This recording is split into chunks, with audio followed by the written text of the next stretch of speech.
எல்லாருக்கும் வணக்கம். ரெண்டு பேரும் நிறைய பேசிட்டாங்க. நம்ம ரசிகர்களாக ராஜா சார் மியூசிக்கை கேட்டு வளரும்போது என்னெல்லாம் நமக்கு தோணுமோ அதெல்லாம் அவங்க சொல்லிட்டாங்க. எனக்கு வந்து ராஜா சார் மியூசிக் பற்றி எப்போ கேட்டாலும் வந்து நான் ஒன்று தான் சொல்லுவேன். அது வந்து எங்கள் அம்மாவுடைய அன்பு மாதிரி. It's a constant, it never changes.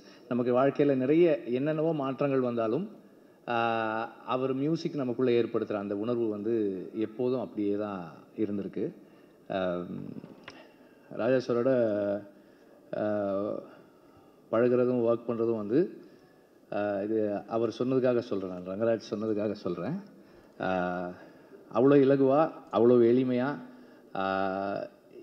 எந்த விதமான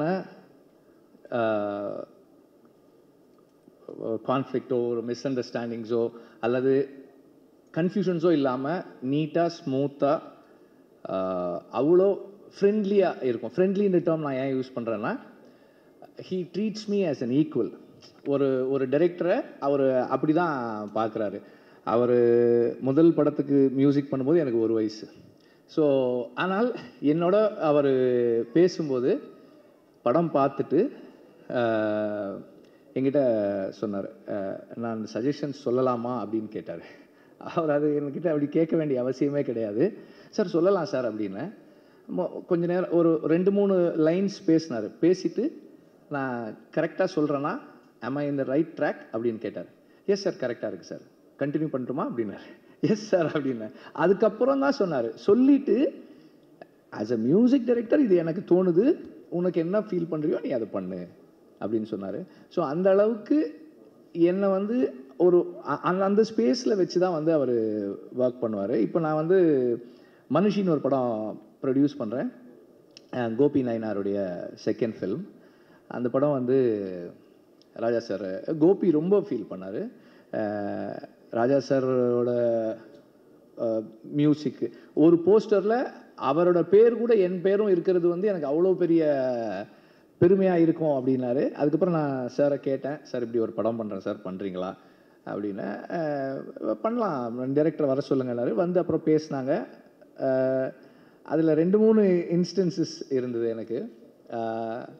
இதை நான் சொல்கிறது எதுக்குன்னா, ஒரு கம்போசராக அவருடைய ஒர்க் ஒரு வேலை செய்கிறாரு, அதுக்கும் அவருடைய பர்சனல் லைக்ஸ் டிஸ்லைக்ஸ் அண்ட் ப்ரிஃபரன்சஸுக்கும் எவ்வளவு டிஸ்டன்ஸ் வச்சுக்கிறாரு அப்படின்றதுக்காக தான்.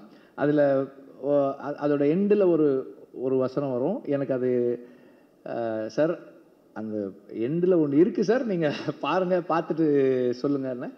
படம் பார்த்தாரு, எதுவுமே பேசலை அதை பற்றி. பிகாஸ் அவருடைய பிலீஃபுக்கு ரைட் ஆப்போசிட்டாக ஒரு ஸ்டேட்மெண்ட்டில் படம் முடியுது. இப்போது ராஜா சார் மியூசிக் பண்ண எனக்கு என்ன இருக்குன்னா, ஐயோ இது எப்படி சார். அப்புறம் கேட்டேன், சார் இது உங்களுக்கு இது அந்த கடைசியில் வர்றதா அப்படின்னாரு. ஆமாம் சார், அந்த அந்த அந்த ஒரு லைன் அப்படின்னா அது பண்ணிடலாம் அப்படின்னாரு. ஒன்றுமே சொல்லலை. அதுக்கு ரொம்ப பியூட்டிஃபுல்லாக ஒரு மியூசிக் கம்போஸ் பண்ணி அதை பண்ணார். அப்புறம் அதில் ஒரு ஒரு ஒரு போலீஸ் ப்ரொசீஜரல் சீன். அது ஒரு சாதாரண ஒரு போலீஸ் ப்ரொசீஜர். அது வாங்க உட்காருங்க, இது பண்ணுங்கள் அது பண்ணுங்கள், அப்படி ஒரு சீனு. அந்த சீனை ராஜா இது அவரோட ஒர்க் பண்ண எல்லாருமே சொல்லியிருக்காங்க, நானும் சொல்லணுன்றதால இதை சொல்கிறேன். அது வந்து அவ்வளோ ஒரு ஒரு ஹியூமன் ஸ்டோரியாக மாற்றுறது இருக்கு இல்லையா. ஒரு அந்த மியூசிக்கினுடைய பவர், அந்த மேஜிக். அப்புறம் ராஜா சார் பேக்ரவுண்ட் ஸ்கோர் பண்ணும்போது நம்ம போய் உட்காந்து பக்கத்தில் பார்க்குறோம். அவர் ஏதோ பண்ணிகிட்டே இருப்பார். இது இப்போ ப்ளே பண்ணி நான் ரெக்கார்ட் பண்ணிகிட்டே இருப்பேன். அவர் பண்ணுறதெல்லாம் வீடியோவில் எடுத்துகிட்டே இருப்பேன். அவர் பண்ணுற ஈஸ் பார்க்கும்போது நமக்கு என்ன தோணுன்னா, இது ரொம்ப ஈஸி போல் இருக்கே இது. அவர் உட்காந்து அப்படியே பண்ணுவார். இப்போ ப்ளே பண்ணு, அப்படி ஒரு மெஸ்மரைசிங்காக இருக்கும். ஓ இவ்வளோ ஈஸி தானே, நம்ம பண்ண கூட பண்ணிடலாம் போல் இருக்கே அப்படின்ற மாதிரி எஃபர்ட்லெஸ்ஸாக ஒரு மியூசிக்கை கொண்டு வந்து ஒரு சாதாரண காட்சியை அப்படி மாற்றக்கூடிய ஒரு மெஜிஷியன். மியூசிஷியன்றதோட ஒரு மெஜிஷியன் தான் என்னுடைய பார்வையில், நான் அவரை பக்கத்தில் இருந்து பார்த்ததில். அதே மாதிரி பல பேர் சொல்லியிருக்கிற அதே விஷயந்தான். இப்போது விடுதலைக்கு வந்து ஒரு சாங் அப்படின்னு கேட்டால் 2 டியூன் நல்லாயிருக்கு, இன்னொன்று பண்ணலாமா, இன்னொன்று பண்ணுறாரு, அதுவும் ஒரு 5 டியூன் பண்ணிட்டார் ஒரு சாங்குக்கு. அப்போ ஒரு சாங் இருக்க வேண்டிய இடத்துல 3 சாங் ஆயிடுச்சு படத்தில். அந்த மாதிரி என்னை வந்து அவ்வளோ தனக்கு அவ்வளோ நெருக்கத்தில் அலோவ் பண்ணி he is letting me see himself. அவரோட பேசுறது, அவர் எக்ஸ்பீரியன்ஸஸை ஷேர் பண்ணிக்கிறது, இதெல்லாம் அவ்வளவு என்ரிச்சிங்காக இருக்குது எனக்கு as a person. And as a film maker அவர் அந்த ஒரு ஃபில்மை அண்டர்ஸ்டாண்ட் பண்ணிக்கிறது, அப்ரோச் பண்ணுறது, and way he treats background score for a film. ஒரு சீன் பார்த்துட்டே இருந்தார், அவர் நோட்ஸ் எழுத ஆரம்பிக்கும் போது சொன்னார், அந்த சீன் ரொம்ப நல்லா இருக்குது, அதனால் அதை அப்படியே விட்டுருவோம், மியூசிக் வேண்டாம் அப்படின்னாரு.